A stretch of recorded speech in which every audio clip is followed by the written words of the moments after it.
It's my pleasure to introduce today's speaker, Professor Powell. Professor Powell is now the associate professor in the Department of Anthropology at the Appalachian State University. So Professor Powell received her PhD in anthropology from the University of North Carolina at Chapel Hill. For many years, Professor Powell has already devoted herself to understanding the life experiences of the environmental risk and the extractive industry and the ongoing colonialism in native North America, and the Navajo Nation in particular. So her first book, which I brought here, the landscapes of power, the politics of energy in Navajo Nation, examines the controversial power planning initiative in American Southwest. So in today's talk, Professor Powell is going to share with us her new project, which deal with the triple threats to Navajo Nation's daily life. That is the contamination, of course, the COVID-19, and which is the last one, sorry? Climate change. Oh, the climate change, of course. Well, once again, let me just say a word of thanks to everyone for making me feel so welcome, for this invitation. And I offer this talk today. I will be reading from a paper, but this is a paper that's a draft. And I really invite your feedback on it. One of the things I'm hoping to do in this work is to invite some cross-disciplinary, transnational, and some lively discussion across sites that I actually think have a great deal in common. So it's unexpected that I'd be speaking to you at a moment when Taiwan has COVID-19 very much again on our minds. And so my humble hope is that the words that I have to share about the impacts of coronavirus in the Navajo Nation and other indigenous nations might have some relevance for some of the questions that we're all asking here today. So we'll see. It's a very different sort of context and circumstance given national events than I anticipated. So perhaps that will play out well for our conversation. As the talk goes on, you'll see I'm kind of modifying the title, but what I'm inviting us to think about today is climate change in a time of COVID-19, living and transforming the syndemic in the Navajo Nation.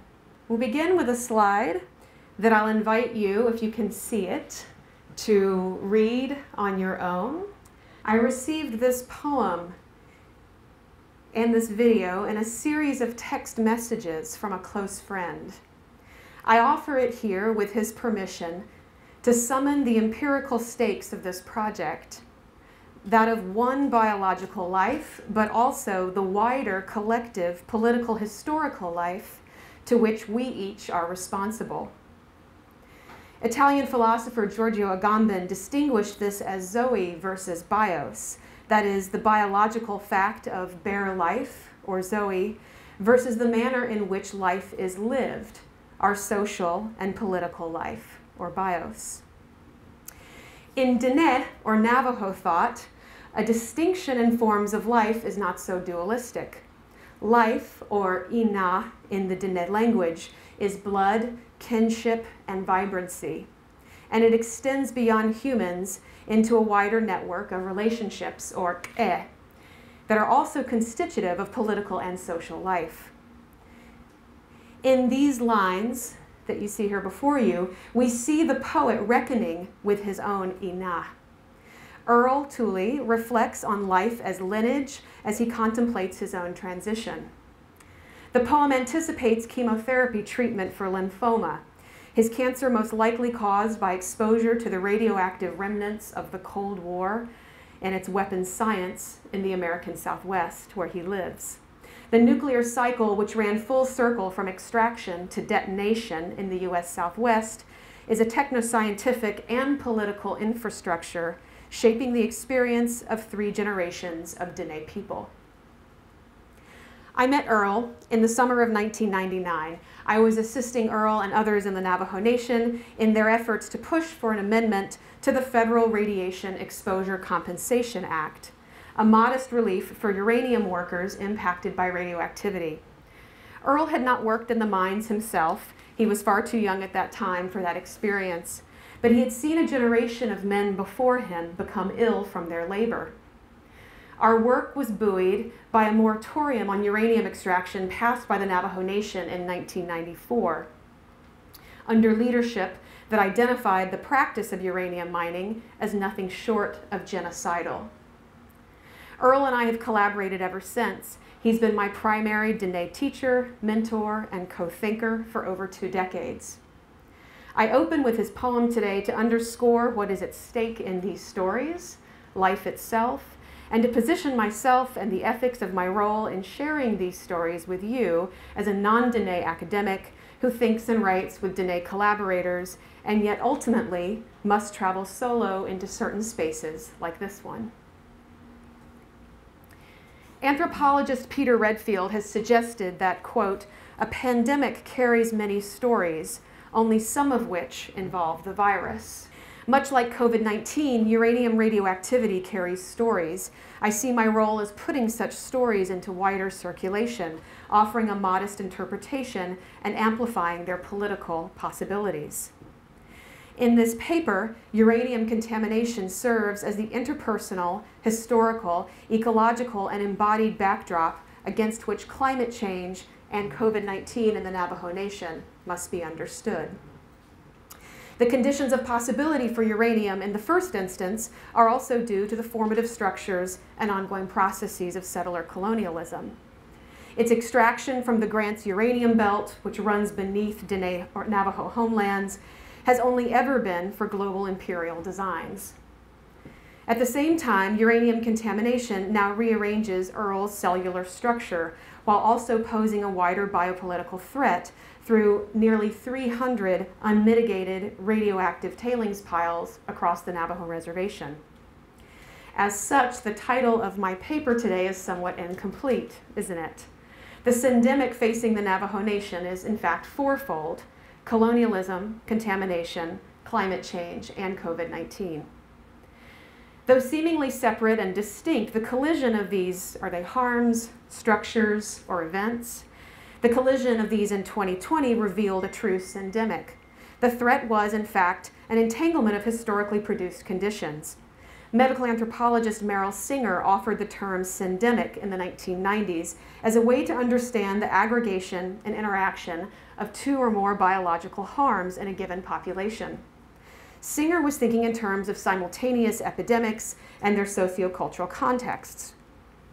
In 2020, when COVID-19 spiked for a 3rd time globally, scholar Richard Horton extended Singer's insight, arguing that a syndemic is much more than comorbidity. It is the situated historical interactions of biological and social factors that expose underlying, often eclipsed forms of structural violence. These are Horton's words. COVID-19 is not a pandemic, it is a syndemic. The syndemic nature of the threat we face means that a more nuanced approach is needed if we're to protect the health of our communities. I use Horton's insight as a jumping off point. In the Navajo Nation, the indigenous territory from which Earl Tooley wrote the poem and where the 2020 coronavirus ranked 3rd in the United States per capita for infections, the syndemic is evident through the analytic of water. Water transports life and death in the high desert plateau. Dwindling water resources are at the same time often contaminated from decades of intensive extraction of energy minerals, primarily uranium for Cold War weapons production, and later coal and natural gas for export to urbanize the greater Southwest. Moreover, 1/3 of Diné households have no access to potable water or electricity, exposing the 2020 mandate to wash one's hands constantly to ward off the virus as both an infrastructural and a political problem. The Navajo Nation thus offers a microcosm for understanding how indigenous sovereignty-centered strategies of resilience may be required to mitigate and transform a quadruple threat of historic conditions. This map shows the Navajo Nation. It's 27,000 square miles or 70,000 square kilometers, about the size of the nation of the country of Ireland. It straddles the jurisdictions of 3 United States states, Arizona, New Mexico, and Utah. It's a sovereign nation with a state-to-state relationship with the United States, guaranteed by U.S. Supreme Court law in the 1830s. This sovereignty, constantly tested in court, recognizes indigeneity as a political difference rather than a cultural or racial difference. This is an important distinction, whereas cultural difference enables the settler state to contain indigeneity within multiculturalism as one of many racialized minorities, political difference asserts a mode of self-governance and a right to territory that predates the settler state and as such challenges the legitimacy of the federal government in those lands. Sovereignty in the Navajo Nation has been economically stabilized by long-standing dependence on energy minerals extraction, as this image shows. In fact, the modern Navajo Nation as a political body came into being only in 1924, precisely to enable the U.S. to broker prospecting and extraction deals with Standard Oil Company. The customary self-governance, or traditional form of self-governance called the Nachid, a loose-knit, decentralized mode led by headmen and organized around clans, appeared for federal agents in Washington, D.C. to stand in the way of bilateral negotiations between the colonial government and the Diné, such that federal agents reorganized the Diné into the Navajo Nation, a coherent political body to smooth the way for extractive deals. The map shows the layers of extractive industry in the Navajo Nation, beginning with oil in the 1920s, followed by uranium in the 1940s, coal's ascent in the 1960s, and natural gas and hydraulic shale fracturing in the late 20th century. As one of North America's most energy-rich tribes, the Navajo Nation has built an economic base of fossil fuels that has served as the primary power source for the electrification and modernization of the urban Southwest, from Phoenix to Las Vegas. This colonial entanglement, to use a phrase put forth by Osage anthropologist Jean Dennison, has meant that Diné sovereignty is profoundly material. On the one hand, it's rooted in the surface of the land, quite literally in landscape formations, mountains, rivers, plateaus, mesas, forests, that narrate the Diné past and the future. On the other hand, it's rooted under the ground in energy minerals that were unknown to colonizers during the 18th and 19th century of westward expansion, but by the early 20th century were evident as the necessary fuels of modernity. As such, sovereignty required extraction and produced an extractive relation with the settler state. The result is that the Navajo Nation's economy, and this is true today, is 2/3 dependent on coal, and as recently as 2019, the Navajo Nation has attempted to purchase coal mines in other indigenous territories, such as the Powder River Basin in Montana. All of this occurs at the very moment that coal is crumbling in other sectors due to increased concern over climate change and the urgent need for just transitions, including the so-called Green and Red New Deals being debated in the US right now. In late 2020, it's probably my favorite slide of the presentation, in late 2020, the behemoth Navajo Generating Station, or NGS, was demolished. The collapse of the largest coal plant in the western United States was in fact the result of considerable work. It followed years of struggle by grassroots resistance organizations, Diné groups, and others to end the Navajo Nation's pursuit of sovereignty through fossil fuels. Environmental activists live-streamed the tumbling smokestacks on Facebook, a cathartic moment that seemed to symbolize a different kind of future, but as of yet, a future without guarantees. In Diné territory, the current global pandemic carries stories of infrastructural precarity and climate change entrenched in these long-standing histories of extraction. The virus has been devastating by any public health measure. The Navajo Nation ranked 3rd on a per capita basis after New York City and New Jersey by April of 2020, just a year ago, for its rates of infection. The US sent in the federal guard to conduct virus relief, managing food, rations, crowd control, and curfews. This militarized care reminded some of other Department of Defense operations in the indigenous Southwest, from the Manhattan Project's nuclear weapons lab, Los Alamos, which sits at the center of the Pueblo universe, to the Air Force proving grounds adjacent to the Skull Valley Goshute lands in Utah. Zuni epidemiologist Talia Kwandalesi has become well known in these networks for her maps which show cases as they emerged. This map shows that by December 3rd of 2020, there were 17,000 cases in the Navajo Nation with 663 deaths. She has these great images that are loading. It's a Zuni epidemiologist. Zuni is a native nation to the south of Navajo Nation in southern New Mexico, Arizona.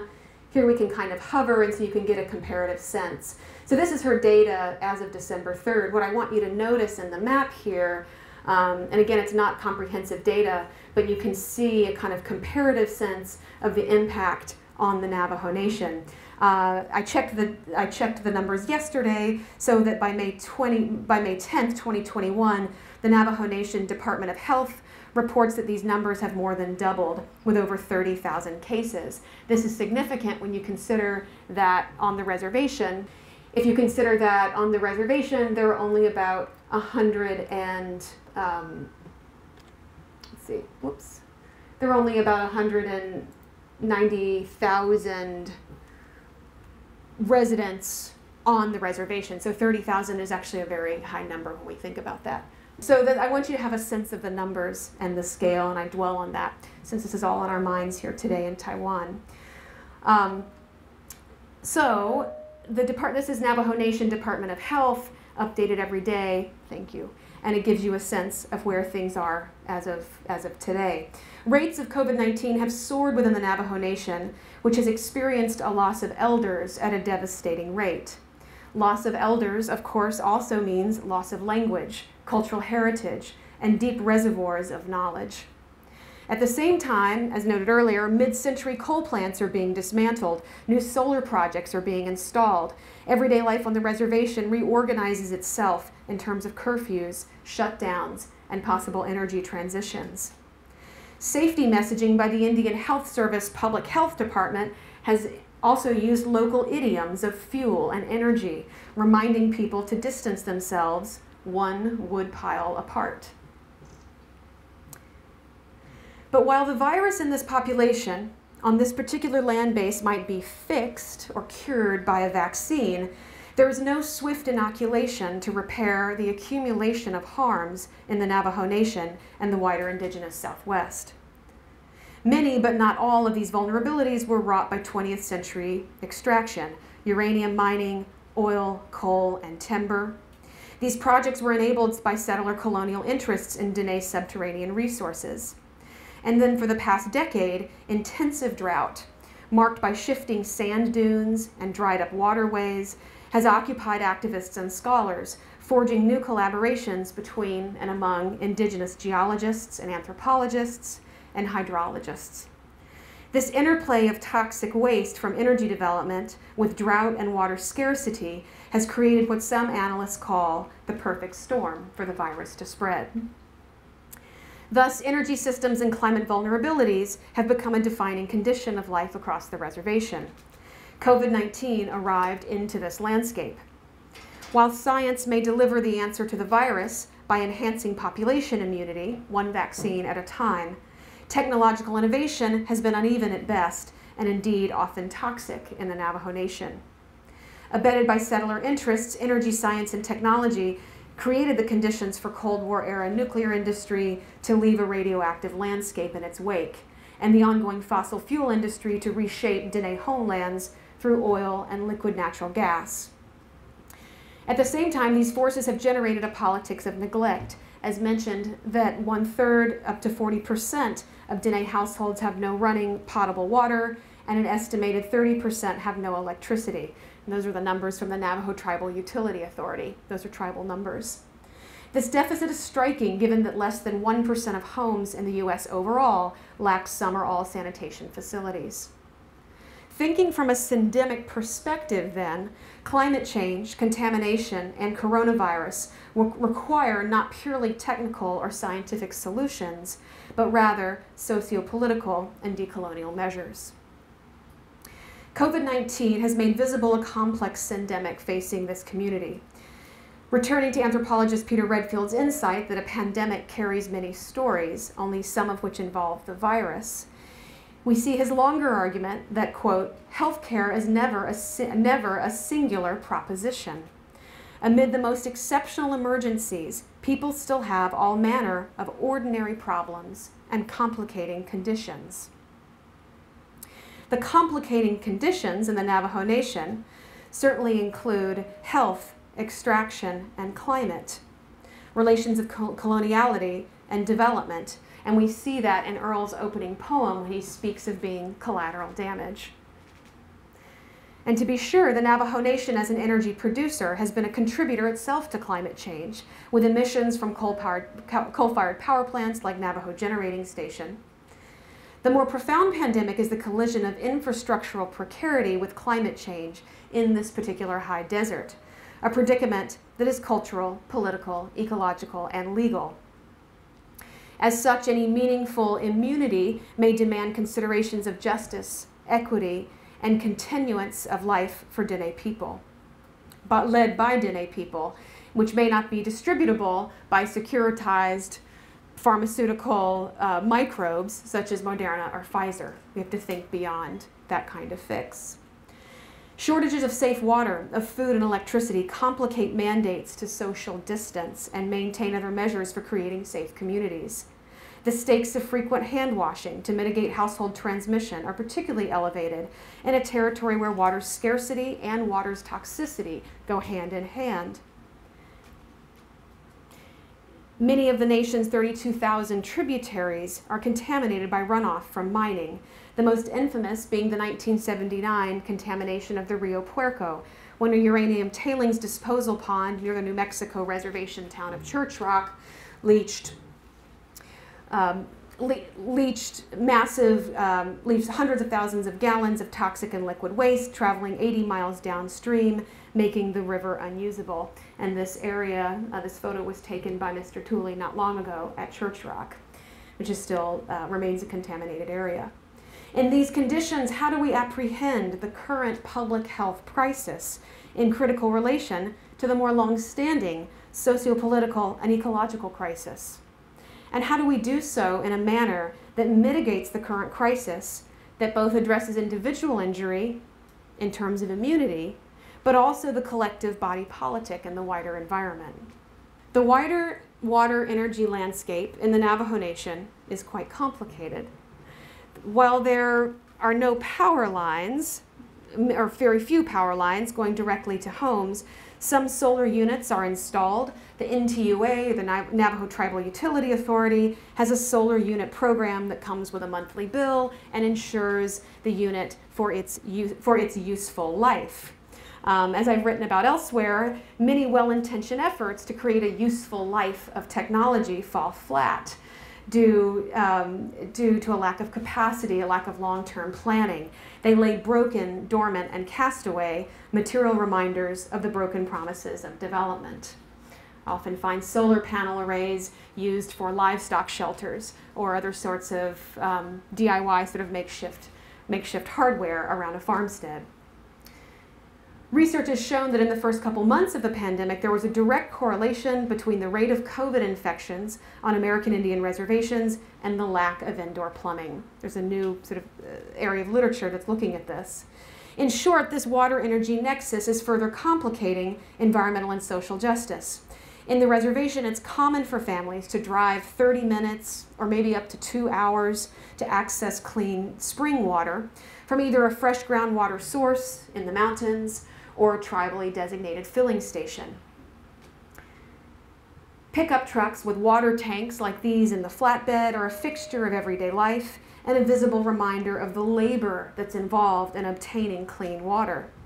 Even though many Navajo homes lack indoor plumbing and electricity, hardly missing from the Navajo landscape are transmission lines.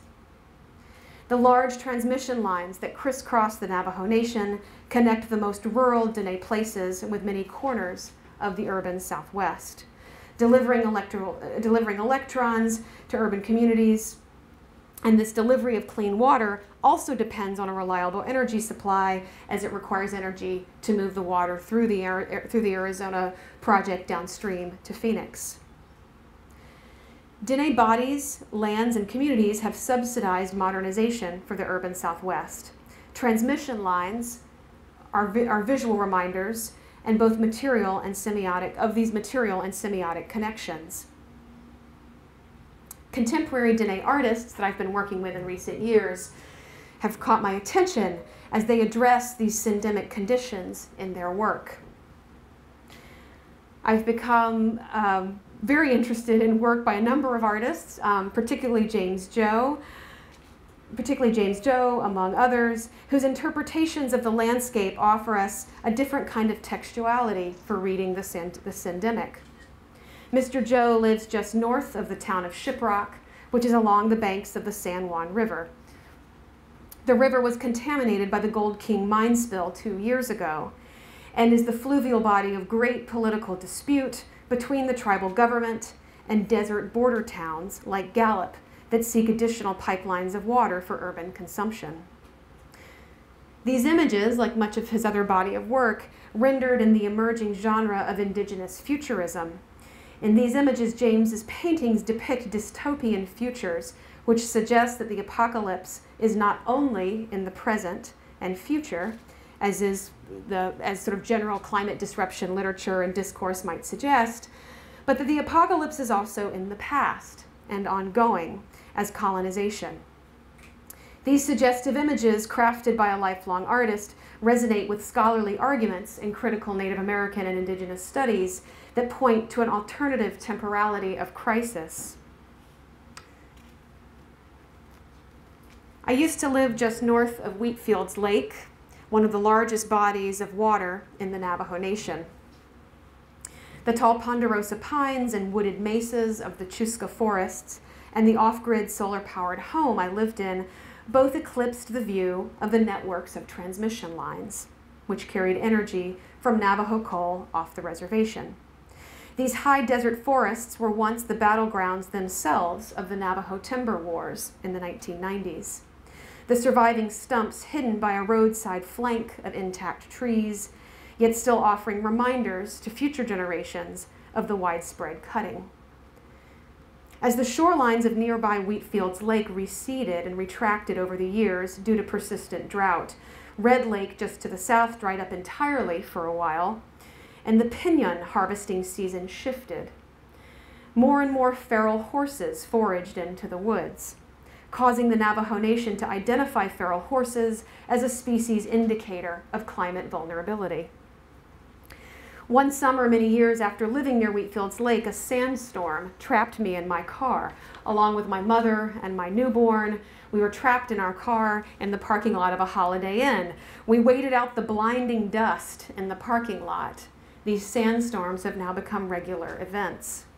I've noticed these subtle changes over time and heard them confirmed in painful detail in June 2019 by a sheep herder in the small hamlet of Dilcon. It's on the Arizona side of the reservation, not far from Flagstaff.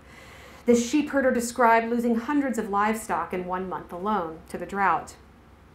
Stories were confirmed again in September of that same year when I returned to Dilcon and also to Blue Gap for focus groups with elders and heard them recount the disappearance of birds, frogs, prairie dogs, and certain plants.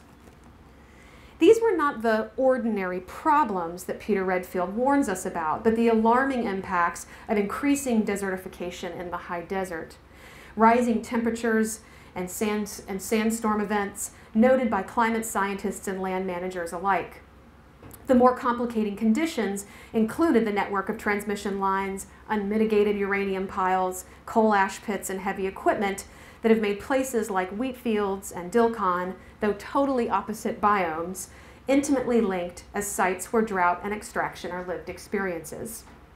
Indeed, the networks of power lines tell these stories that the virus has carried. Transmission cables carry electricity, generated by Navajo coal, to air conditioners, swimming pools, appliances in Phoenix. Scholars have shown that the Sun Belt's mid-century metropolitan growth was built via the labor and resources of a colonial development design, yielding the social production of underdevelopment in the Navajo Nation. To this day, many off-grid rural families use kerosene for indoor lighting, haul laundry several hours to a border town laundromat, drive several hours to haul water, heat with hand-harvested wood, and frequently keep plastic coolers outdoors to store perishable foods or prescription drugs. The everyday life of energy is rarely taken for granted. The 2020 U.S. CARES Act funding during coronavirus exposed yet another story. American Indian nations had to apply to the United States government to receive federal funds, whereas U.S. states did not. Quote, "The feds held $15 billion in our name," recounts Earl, bitter that tribes were held to a different standard than states receiving similar aid. This inequitable process exposes the legal falsehood of the so-called TAS, or treatment as states, implicit in the status of Native nations as sovereign entities. Treatment as states is a standard to determine if a tribe can have treatment like the state of Georgia, the state of New York, the state of Maine, for primary jurisdiction in applying certain environmental laws. Tribes are treated as states only when this is in the interest of the federal government, which retains the ultimate power of primacy and retains the power over the land, the trust status power over reservation land. Many have written now about how the CARES Act funding made it clear that Native nations are in fact treated as secondary states with sovereignty that is nested, as Mohawk anthropologist Audra Simpson discusses, in this sort of federal states tribes trifecta. My colleagues further lamented that the federal funding reenacted the colonial logics of recognition, sharing that the idea is if we can get attention, we can get support from the state. On the other hand, the United States' legal relations with American Indian tribes is often heralded by many as among the most sophisticated and just in the world, and therefore a model for others to follow. This tension became clear under the coronavirus CARES Act funding. This contradiction between lived experiences of recognition and legal arrangements of the same gets at the relevance of these sorts of methods, perhaps, in exposing the legal tensions and frictions in play. By most measures, the U.S. has failed miserably in this massive project of COVID-19 aid to American Indian nations. For many Diné, this is unsurprising, given the nested nature of tribal sovereignty. This is at least in part due to the dominant society's failure to reckon with, returning to Richard Horton's words, how these conditions are clustering within social groups according to patterns of inequality deeply embedded in our societies. These deeply embedded patterns of inequality include, of course, colonialism, which is often omitted from analyses of the pandemic's wider context. The virus has been devastating, to be sure, but has also carried other stories that expose both the precarity and the critical resilience alive and well in the Navajo Nation. This is the resistance work of activists, of artists, and tribal leaders, whose work often flies under the radar of the dominant society. Transforming the syndemic also means, for scholars, some reinvention of our own research methods, since on-the-ground, face-to-face research is still prohibited in the Navajo Nation, prohibited by Navajo Nation government. Work by ethnographers, geographers, and others to track the innovative practices of everyday life is suspended, even as Diné scholars themselves find it difficult and often warn against pursuing face-to-face research, now that we are more than 1 year into the pandemic. This conjuncture calls for slowing down, reconsidering the pace of our work, rethinking taken for granted methods in our fields, and the public-facing demands of scholarship on contamination, climate, and colonialism in COVID's immediate wake. I have the privilege to be part of one such experimental project, a collaboration with a Diné geographer and a Diné anthropologist, where we're using virtual workshops to gather local experts on the topic of water toxicity and transition. This collaboration had to pivot from our original plans. We had planned a 3-day in-person workshop of 30 or more people, which was funded by the National Science Foundation. We had to pivot to a digital collaboration that's now moving very slowly into its second year. Our goal is to think together about an interdisciplinary platform for transformative research in the face of the syndemic, acknowledging the absence of the kind of empirical work we've come to count on in our respective disciplines. We know that ethnography, as usual, is not possible, nor is work in the tribal archives, with some tribal government offices are still operating only partially. So part of transforming the syndemic is facing this opportunity to decolonize our research in unexpected ways, to rethink business as usual, to look ahead and do differently. Writing a new methodology for syndemic transformations in virtual or otherwise restricted conditions, we find ourselves pushed to ask some of the most basic and yet difficult questions of our own scholarship. What is our work really for? For whom? And is the point still, if it ever was, to generate knowledge, or perhaps to trace new kinds of emergent practices? What might a Diné-centered social science and humanities method entail if we take the syndemic seriously, as we do, and attend to the ethical imperatives trained towards justice and decolonization? Certainly our efforts toward co-thinking about the embodiments of injustice and environmental risk, well established by decades of natural resource extraction, have been amplified and complicated by COVID. And I'm moving here towards my conclusion. I'm moved by Diné's storyteller. There's a storyteller called Sunny Dooley. Sunny Dooley made a provocative claim last year that Navajos have, quote, the perfect body for invasion. This provocative claim is the case, Dooley argued, not because of any kind of biological essentialism, but due to the socio-political, geological, historical, and technoscientific arrangements in the landscape that create this kind of infrastructural precarity that structures everyday life.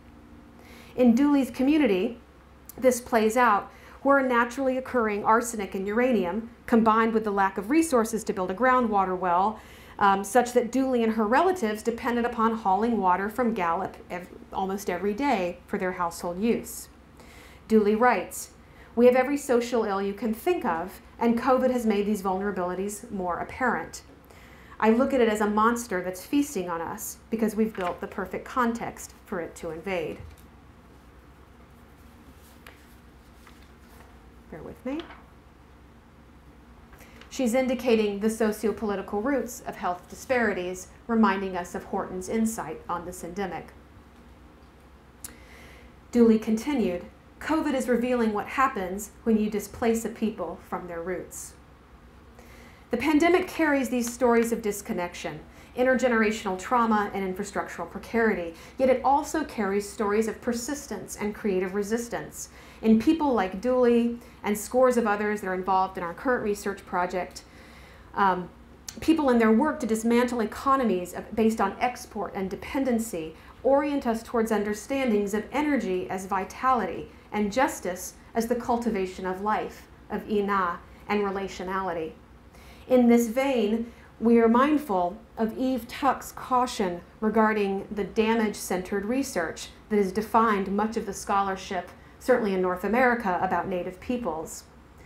We're holding in delicate balance the need to tell stories of harm, often necessary for remediation, with the need to turn our methods in collaborative research towards joy, towards desire, and the cultivation of life that asserts resistance, presence, and self-determination.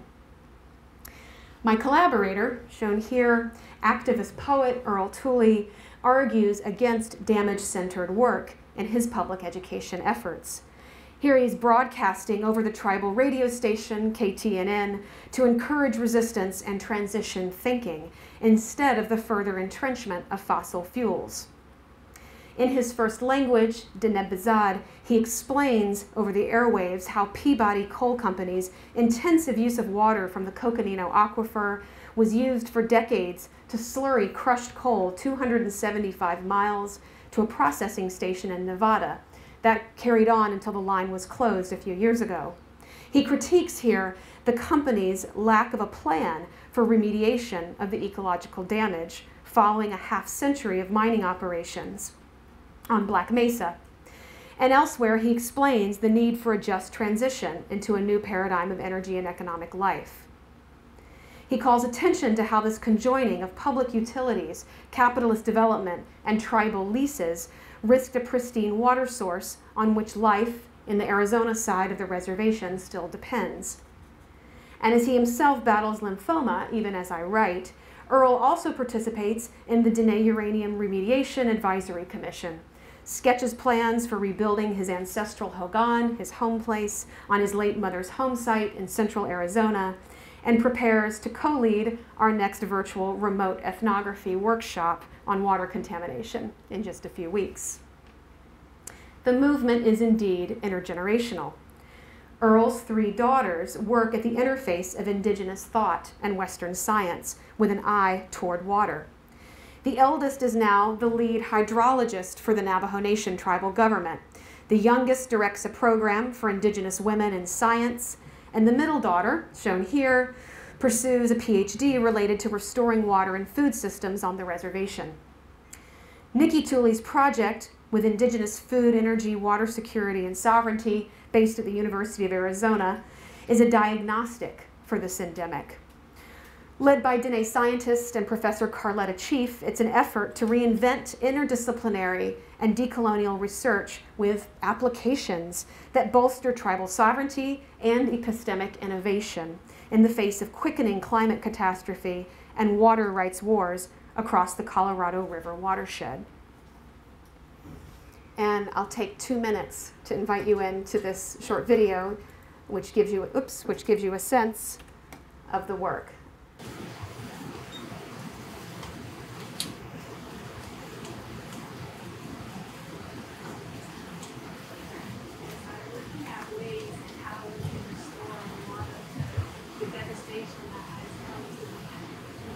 So with this construction of the balance of relations to people and the environment, I find that much lies in how I can help in restoring the balance.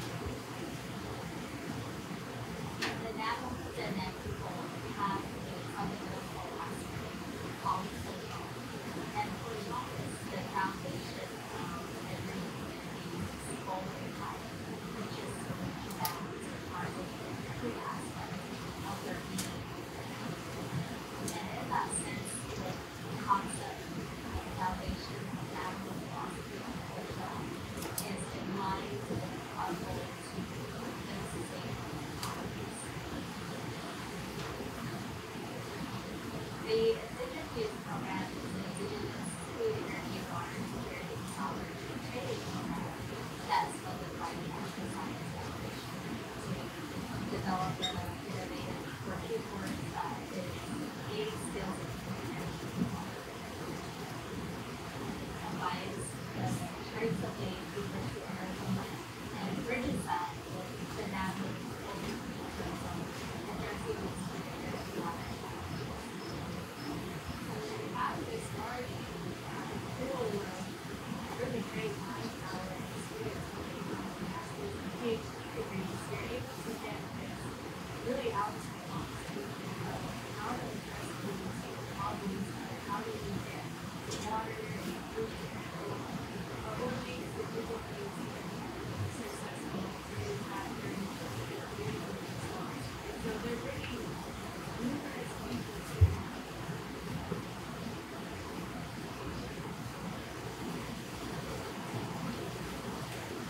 It gives you a sense of the landscape anyway, and a sense of some of the kinds of projects that are underway. And these are projects around technology, around foodways, and around land that are very mindfully engaged with trying to make a significant shift in the way that the economy is developed, in the way that the environment is understood, and the way that life is sustained. So in conclusion, understanding a sense of displacement as foundational to colonialism, I read the work of Potawatomi philosopher Kyle Powell White through the projects of my friends and colleagues in the Navajo Nation who are doing these kinds of life projects with a deep sense of legacies of energy extraction, the intensity of increasing climate change, and the as of yet, not yet fully known, long-term impacts of COVID-19. I read the work of Kyle White through these projects like Nikki Tooley, Earl Tooley, and so many others, which index a non-linear, non-apocalyptic cultivation of ina among a wider network of relations. The displacement by colonialism, contamination, climate change, and COVID that Earl Tooley and Sonny Dooley, and I'll note that these anglicizations of Dooley and Tooley likely derive from the original surnames, which were unpronounceable by 19th century Anglo census takers. This is not remedied by a vaccine. This is not a swift inoculation towards a cure, but perhaps by a host of projects of collective and decolonial strategies with energy, water, and bios, the manner in which life is lived, held at the center. This materialist interpretation of justice is evident in the transmission lines, the desiccated and drying lakes and faltering livestock, but also in the knowledge keepers, knowledge makers, and social movements that push for energy justice, creating new kinds of stories that the pandemic might yet carry, stories of resilience and new possibilities for political life. Thank you for listening.